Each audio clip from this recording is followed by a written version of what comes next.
बिस्मिल्लाहिर्रहमानिर्रहीम। आज का टॉपिक हमारा काफ़ी सेंसिटिव टॉपिक है, क्योंकि पेरेंट्स बहुत कंसर्न्ड होते हैं कि बच्चों में बोन पेन्स क्यों होती हैं। आज जो हम इसमें सारा कवर करेंगे, एक तो ये है कि बच्चों में बोन पेन्स क्यों होती है, उसकी रीज़न क्या है, उसके बाद डॉक्टर के पास उसकी प्रेजेंटेशन क्या है, फिर उसके डॉक्टर के एग्जामिनेशन पे साइंस क्या है, जिसको हम साइंस या एग्जामिनेशन पॉइंट्स कहते हैं, फिर कौन सी इन्वेस्टिगेशन हम उनकी करवा सकते हैं कि जिससे पता चले कि उनकी बोन का क्या इशू है। और जो पांचवी सबसे इम्पॉर्टेंट चीज़ है कि डाइट में उसकी क्या हम चीज़ दें कि जिससे इनको बोन पेन्स ना हों और उनके ग्रोथ के इश्यूज़ ना पैदा हों। और जो छठी चीज़ है कि सिंपल बोन पेन्स में हमने किस तरह, ये जो मैं आपको अब गाइड कर रहा हूँ, इसके ज़रिए आप अवॉइड कर सकते हैं कि डॉक्टर के पास जाना बहुत ज़रूरी नहीं है।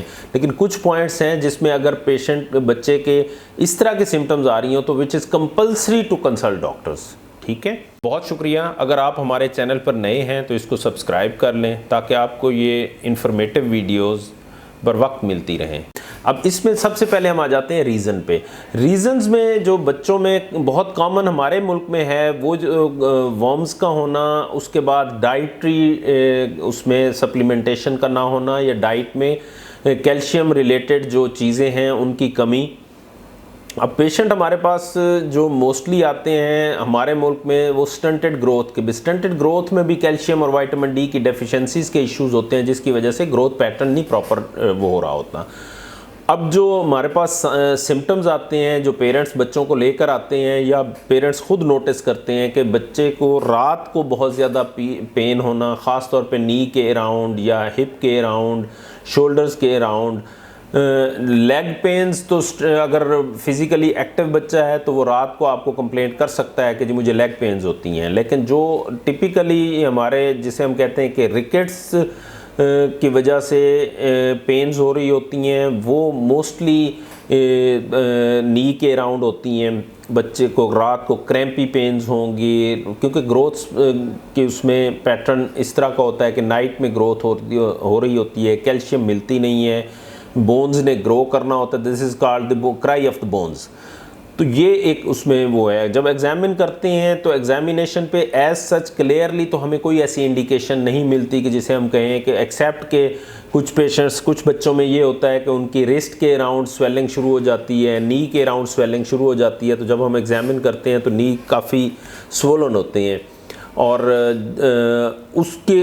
फिर चेस्ट उसको वो पिजन शेप चेस्ट हो जाती है वो, और ये रिब्स कार्टिलेजेस के साथ जो होती हैं वहाँ पे पेन्स शुरू हो जाती हैं, स्पाइन में पेन्स या स्पाइन का टेढ़ापन शुरू हो जाता है।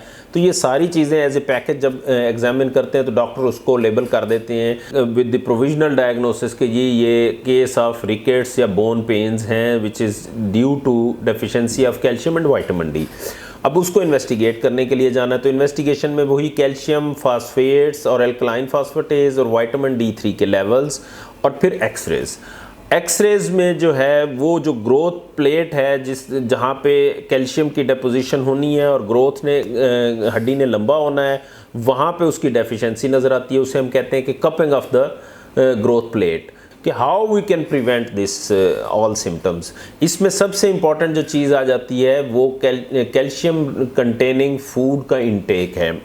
बच्चों में कैल्शियम के फूड सप्लीमेंटेशन कैल्शियम रिलेटेड, जिसमें डेयरी प्रोडक्ट्स हैं, मिल्क है, चीज़ है, योगर्ट है, ये चीज़ें बहुत ज़्यादा ज़रूरी हो जाती हैं। दूसरे नंबर पे आ जाती हैं कि बच्चे को केला या उसका मिल्क शेक देना बहुत एक इम्पॉर्टेंट वो है। नट्स देना बहुत ज़रूरी है, जिसमें ख़ास तौर पे बादाम वगैरह देना, इसमें भी कैल्शियम की खासी मिकदार होती है। खजूर का मिल्क शेक आप दे सकते हैं। ये वो प्रोडक्ट्स हैं जिसके ज़रिए उसकी कैल्शियम सप्लीमेंटेशन होती रहेगी, उसकी रिक्वायरमेंट के हिसाब से कंटिन्यूस उसको ये मिलती रहेंगी। दूसरे नंबर पे आ जाती है फ़िज़िकल एक्टिविटी। ये सारी सप्लीमेंटेशन करने के साथ उसको फ़िज़िकल एक्टिविटी, एक एक्टिव फिज़िकल बच्चा जो होता है उसकी बोन्स बेटर ग्रो करती हैं एज़ कम्पेयर्ड के जो नॉन फिज़िकल एक्टिव बच्चा होता है। तो फिज़िकल एक्टिविटी, कोई एक्सरसाइजेस करना, मसल टोनिंग करनी, ये सारी चीज़ें बहुत इंपॉर्टेंट हैं जो ग्रोथ में और बोन पेन्स को बेहतर करने में मददगार होती हैं। अब एक चीज़ आ जाती है कि सप्लीमेंट करना। अब अगर आपने डायग्नोज कर लिया, जो मैंने साइंस आपको बताए हैं, वो साइंस आपने आइडेंटिफाई कर ली है कि ये साइंस प्रेजेंट हैं, तो ये this is a case of definitive rickets, तो उसमें फिर हमें ट्रीटमेंट की तरफ जाना है। सिर्फ लेग्स की शेप देख के हमने अंदाज़ा नहीं लगाना और ना ही उसको लेबल करना है, क्योंकि फिजियोलॉजिकली बच्चे की लेग्स की पोजीशन या लेग्स की डायरेक्शंस चेंज होती रहती हैं। कभी वो वेरस में आ जाएगी, कभी वो वेलगस में चली जाएगी।